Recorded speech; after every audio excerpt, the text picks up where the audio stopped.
Good morning, I'm Quentin Griffiths. Developing new sources of energy has been a big push of the Biden administration, and agriculture could soon be cashing in on fresh renewable fuel opportunities. President Biden earlier this week touring a renewable energy laboratory outside of Denver, Colorado. Now, the president checking out a giant windmill blade outside the lab and linking the need for renewable fuel technology to his infrastructure spending package.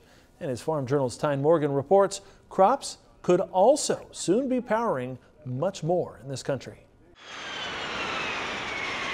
As airlines jet to reduce their carbon footprint,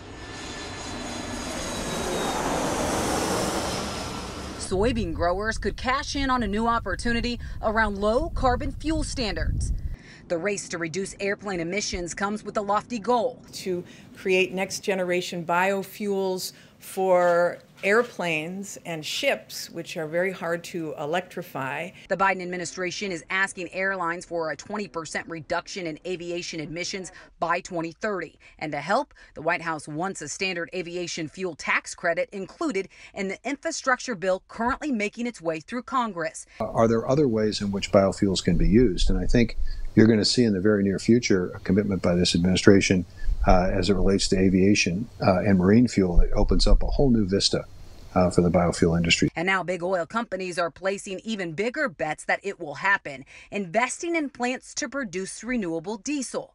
The difference between renewable diesel and sustainable aviation fuel is that it's not an additive.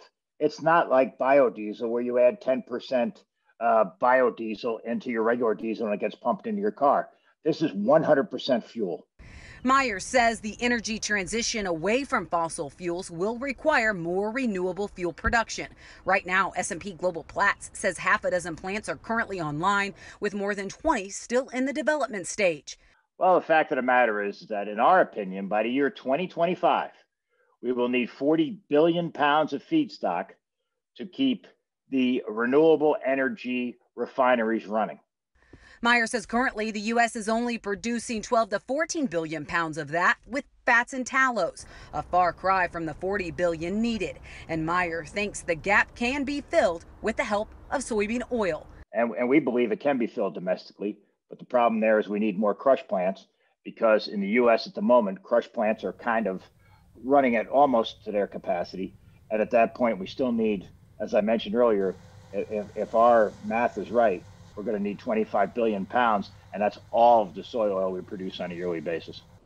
Myers says that's as the domestication of U.S. soybean production is unfolding. I would say the light might be dimming in ethanol, but there's a brighter light down the line as far as renewable fuel is concerned.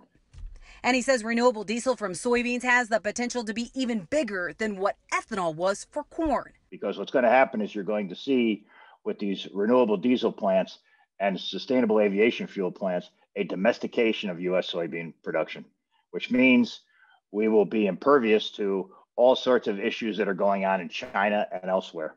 We're going to be able to use it if we can get the crush capacity. Myers says someday soon, soybean oil may be the biggest driver of the crop's future. Reporting for Ag Day, I'm Tyne Morgan.